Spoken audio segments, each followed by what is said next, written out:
ถึงเวลาประมาณบ่าย2 โมงวันนี้นะครับแต่ก่อนหน้านี้ประมาณบ่ายโมงเนี่ยเราส่งฮอลำของขึ้นไปส่วนหนึ่งก่อนเพื่อให้ถึงโดยเร็วครับค่ะและขณะนี้นะคะหน่วยทหารที่ได้เข้าไปช่วยเหลือในพื้นที่นะมีตรงไหนบ้างคะอยากจะเรียนว่านะครับตอนนี้เรามีศูนย์นะครับตั้งอยู่ที่มหาวิทยาลัยสงขลานครินทร์นะครับศูนย์ประสานงานครับมีทุกอย่างพร้อมอยู่ที่นั่นนะครับ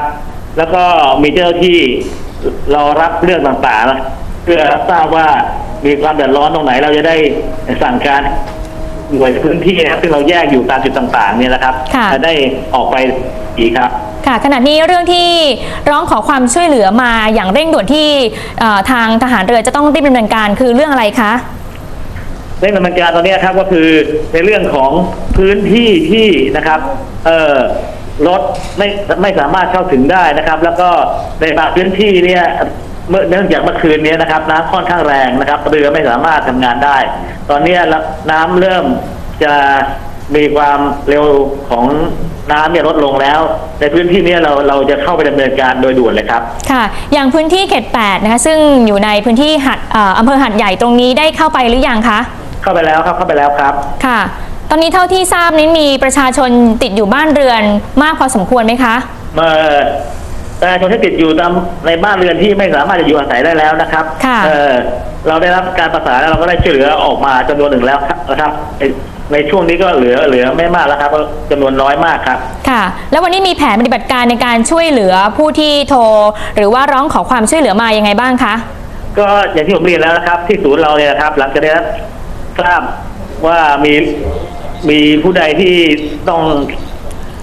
ได้รับการช่วยเหลือด่วนนะครับเราก็จะสั่งการในกับชุดปฏิบัติการของเราซึ่งจัดไปแล้ว5 ชุดเนี่ยนะครับออกไปช่วยเหลือทันทีเลยครับการปฏิบัติที่ผ่านมาเนี่ยไม่ใช่กองทัพเรือหน่วยเดียวนะครับมีเรือของหน่วยต่างๆเลยครับ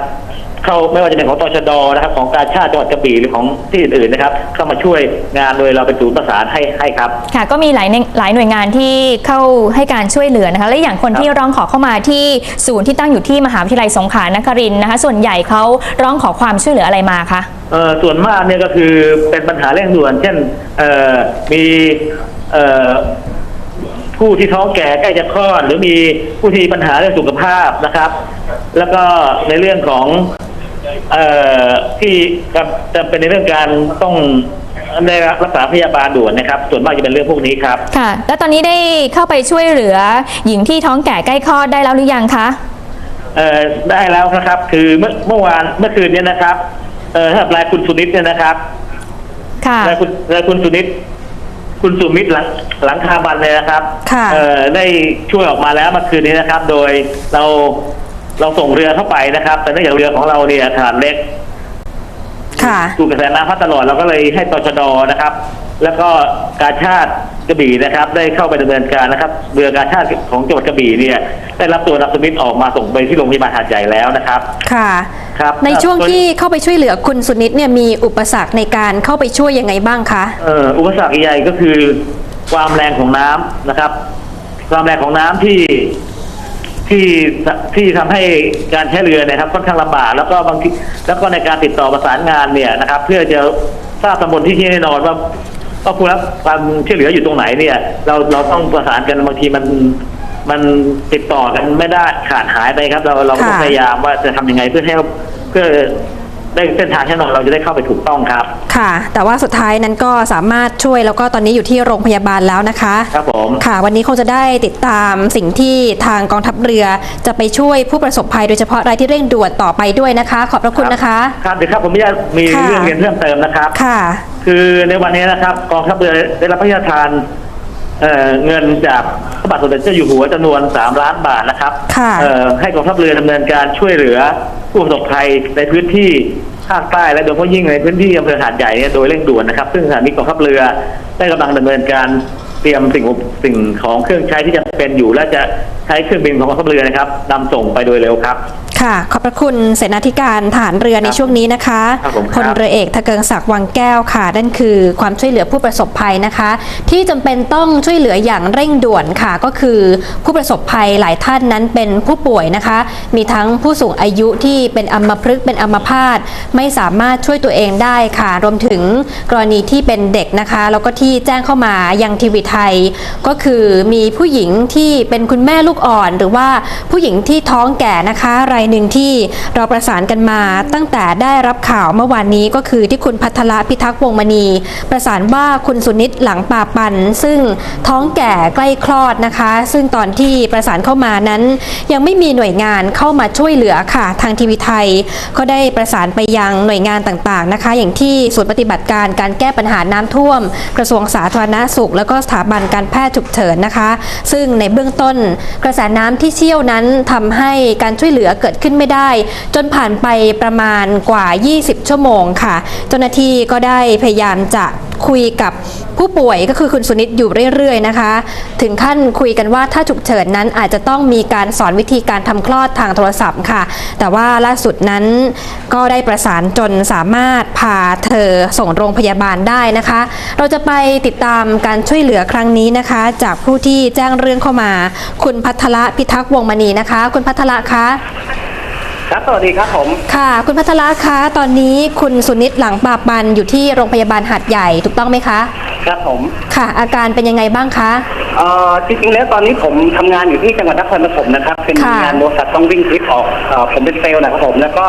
คุณสุนิตเนี่ยเขาเป็นน้องของพัญญาผมเอง ค่ะ แล้วก็ตอนที่น้ำท่วมในวันที่1เนี่ยพัญญาผมได้ตอบผมมาเรื่อยๆจนน้องสาวเนี่ยเกิดอาการน้ำข้างแตกผมก็ติดต่อประสานงานจากทุกๆหน่วยงานที่ได้เบอร์มานะครับผม ค่ะ แล้วก็เมื่อสักครู่สักประมาณชั่วโมงที่แล้วนะครับทราบข่าวจากไทยทีวีนะครับว่าน้องสาวปลอดภัยเรียบร้อยแล้ว ค่ะ นะครับถ้าในส่วนตรงนี้ผมก็ต้องขอบคุณทุกหน่วยงานมากพร้อมกับขอบคุณทีมงานของไทยทีวีทุกท่านนะครับขอบคุณเป็นอย่างสูงเลยครับผม ค่ะ ในเบื้องต้นได้คุยกับภรรยาแล้วหรือยังคะว่าหลังจากที่พาคุณสุนิตส่งโรงพยาบาลแล้ว อาการของเธอเป็นยังไงบ้างอะค่ะ ตอนเช้านะครับที่พัญญาผมโทรเข้ามาทางโทรศัพท์มือถือคือคุยกันไม่รู้เรื่องนะครับ ค่ะ สัญญาณมันขาดหายผมก็ยังกังวลอยู่ว่าเป็นยังไงกันบ้างหรือเปล่าแต่ว่าเมื่อชั่วโมงที่ผ่านมาที่ทางไทยทีวีได้โทรเข้ามาบอกว่าปลอดภัยเรียบร้อยตั้งแต่เมื่อคืนแล้วครับ ค่ะ คุณภัทรคะเท่าที่คุยกับภรรยาคุณภัทรนะคะได้เล่าช่วงเวลาที่จะต้องดูแลคุณสุนิตโดยเฉพาะในช่วงคืนที่ผ่านมายังไงบ้างไหมคะ เมื่อคืนที่ต่อกันที่ผมประสานงานตั้งแต่ตอน6 โมงเย็นคือ6 โมงเย็นของเมื่อวานเนี่ยคุยกันครั้งสุดท้ายหลังจากนั้นก็คุยกันไม่ได้เลยติดต่อกันไม่ได้เลย แต่ว่าผมก็ยังโทรเข้าทางไทยทีวีแล้วก็ไทยทีวีก็ประสานงานให้อยู่จนถึงประมาณตี 1เมื่อคืนแต่ว่ามาทราบเรื่องว่าปลอดภัยเรียบร้อยแล้วเมื่อประมาณชั่วโมงที่ผ่านมานี่เองครับผม ค่ะ ก็ทราบเบื้องต้นเท่านี้นะคะ ยังไม่มีโอกาสที่จะได้คุยรายละเอียดกันเพราะว่ามีปัญหาเรื่องของสัญญาณโทรศัพท์นะคะ ใช่ครับใช่ครับ ค่ะเอาละค่ะงั้นขอบพระคุณคุณภัทรนะคะ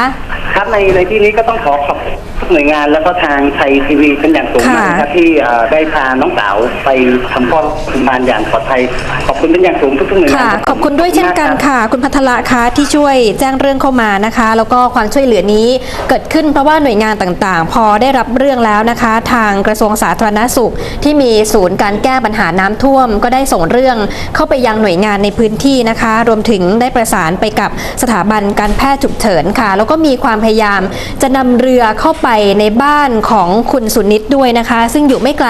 จากโรงพยาบาลหาดใหญ่ค่ะ แต่บอกว่าตอนที่นำเรือเข้าไปช่วยเนี่ยกระแสน้ำแรงแล้วก็เรือคว่ำไป2 ลำนะคะ แต่ว่าสุดท้ายก็ได้ให้พยาบาลนั้นโทรคุยอาการเรื่อยๆจนถึงขั้นที่ให้ข้อมูลว่าทางครอบครัวอาจจะต้องช่วยกันทำคลอดทางโทรศัพท์ค่ะ ตอนนั้นข้อมูลเบื้องต้นที่คุณสุนิตนะคะ เริ่มมีอาการปวดท้อง แล้วก็เริ่มมีอาการปวดท้องหนักมากขึ้นนะคะ แล้วก็สุดท้ายค่ะ ความช่วยเหลือไปถึงสามารถนำเธอส่งโรงพยาบาลหาดใหญ่ยังไม่สามารถติดต่อกับทางคุณสุนิตได้นะคะ เนื่องจากมีปัญหาสัญญาณโทรศัพท์ค่ะ แต่ว่าหลังจากนี้เราคงจะได้ตรวจสอบอีกครั้งนะคะว่าตอนนี้เธอได้รับการดูแลที่โรงพยาบาลเป็นอย่างไรบ้าง แล้วก็ได้คลอดแล้วหรือยังค่ะ ค่ะก็เป็นอีกกรณีนะคะที่ผู้ประสบภัยได้รับการช่วยเหลือ ซึ่งก็ถือว่าเราก็ที่อยู่ตรงนี้ก็มีความยินดีด้วยนะคะที่หลายคนนั้นได้รับการช่วยเหลือแล้วนะคะ จริงๆแล้วเราก็อยากให้ทุกคนที่อยู่ในพื้นที่ภาคใต้นะคะก็มีความปลอดภัยในชีวิตแล้วก็ทรัพย์สินค่ะแต่ว่าอย่างไรแล้วนะคะในพื้นที่ขณะนี้โดยเฉพาะในพื้นที่ที่อยู่ในตัวเมืองที่อยู่บริเวณชั้นในเนี่ยอาจจะได้รับความยากลำบากเนื่องจากว่าน้ำยังคงท่วมสูงอยู่นะคะอย่างเมื่อสักครู่ที่เราได้พูดคุยกับเสนาธิการทหารเรือไปก็บอกว่าความพยายามในการเข้าไปช่วยเหลือถ้าเกิดว่าใช้เรือใหญ่ไม่ได้เนี่ยก็จำเป็นที่จะต้องใช้เฮลิคอปเตอร์เนี่ยมีการลำเลียงข้าวสารอาหารแห้งหรือว่าอาหารที่ทานแล้วง่ายๆเนี่ยลงไปช่วยเหลือผู้ที่ประสบภัยอยู่ในขณะนี้นะคะ นอกจากนั้นนะคะความห่วงใยของพระบาทสมเด็จพระเจ้าอยู่หัวและสมเด็จพระนางเจ้าพระบรมราชินีนาถค่ะก็ได้พระราชทานทรัพย์ส่วนพระองค์นะคะของพระองค์ท่านเนี่ย3 ล้านบาทให้แก่ทหารให้แก่กองทัพเรือด้วยในการที่จะช่วยเหลือผู้ที่ประสบภัยซึ่งก่อนหน้านี้นะคะพระบาทสมเด็จพระเจ้าอยู่หัวและสมเด็จพระนางเจ้าพระบรมราชินีนาถก็ได้พระราชทานทรัพย์ส่วนพระองค์นะคะ5 ล้านบาทเพื่อให้กรมป้องกันและบรรเทาสาธารณภัยกระทรวงมหาดไทยนะคะนำไปจัดซื้อไฟฉายน้ำดื่มสะอาดและเครื่องอุปโภคบริโภคอื่นๆที่จำเป็นมอบให้แก่ผู้ที่ประสบอุทกภัยที่อยู่ในพื้นที่ต่างๆด้วยค่ะค่ะก่อนหน้านี้พระองค์ก็ได้พระราชทานทรัพย์ให้ทางมูลนิธิราชประชานุเคราะห์ไปช่วยผู้ประสบภัยน้ำท่วมในหลายจุดทั่วทุกภาคนะคะทั้งภาคตะวันออกเฉียงเหนือและภาคกลางด้วยค่ะกรณีที่เราได้ติดตามเรื่องของคุณสุนิตหลังปาปันซึ่งท้องแก่ใกล้คลอดแล้วก็ต้องการความช่วยเหลือนะคะเวลาผ่านไปกว่า20 ชั่วโมงที่ทุกฝ่ายนั้นพยายามจะให้ความช่วยเหลืออันนี้เป็นภาพสะท้อนถึงเรื่องของอุปสรรคในการช่วยเหลือผู้ประสบภัยในพื้นที่อำเภอหัดใหญ่จังหวัดสงขลาค่ะที่หน่วยงานต่างๆนั้นบอกว่ามีข้อจำกัดพอสมควรทั้งเรื่องของการติดต่อสื่อสารนะคะรวมไปถึงเรื่องของการนำเรือไปช่วยแล้วก็ระดับน้ำที่ยังสูงอยู่และมีกำลังแรงค่ะอันนี้เป็นเหตุการณ์ที่เกิดขึ้นตลอดทั้งวันนะคะทำให้ผู้ประสบภัยหลายรายที่แจ้งเรื่องเข้ามาว่ายังติดอยู่ในที่พักและต้องการจะออกนั้นส่วนใหญ่ก็ไม่ได้รับความช่วยเหลือนะคะเนื่องจากมีข้อจำกัดพอสมควรค่ะแต่ว่าหลังจากเมื่อคืนนี้ค่ะเราได้เริ่มรับความคืบหน้ามานะคะว่าความช่วยเหลือในบางจุดนั้นสามารถได้รับแล้วนะคะแล้วก็คาดว่าวันนี้ที่อุปกรณ์ต่างๆจะพร้อมมากขึ้นเรือก็จะเข้าถึงพื้นที่มากขึ้นนะคะก็ทำให้คงต้องติดตามการช่วยเหลือจากหน่วยงานต่างๆที่จะเข้าไปถึงในพื้นที่ต่อไปค่ะแต่ว่านอกจากอำเภอหัดใหญ่จังหวัดสงขลาแล้วนะคะที่สงขลานั้นยังมีพื้นที่ที่ถูกน้ำท่วมอยู่อีกหลายจุดนะคะทั้งที่อำเภอเมืองอำเภอสะเดาอำเภอนาทวีค่ะที่ตอนนี้บอกว่าระดับน้ำเริ่มทรงตัวแล้วนะคะแล้วก็ยังมีอำเภอที่อยู่รอบนอกบริเวณรอบทะเลสาบสงขลานะคะอย่างเช่นอำเภอระโนดอำเภอกระแสสินค่ะที่มีรายงานว่าความช่วยเหลือตอนนี้ก็ยังไปได้ไม่ทั่วค่ะ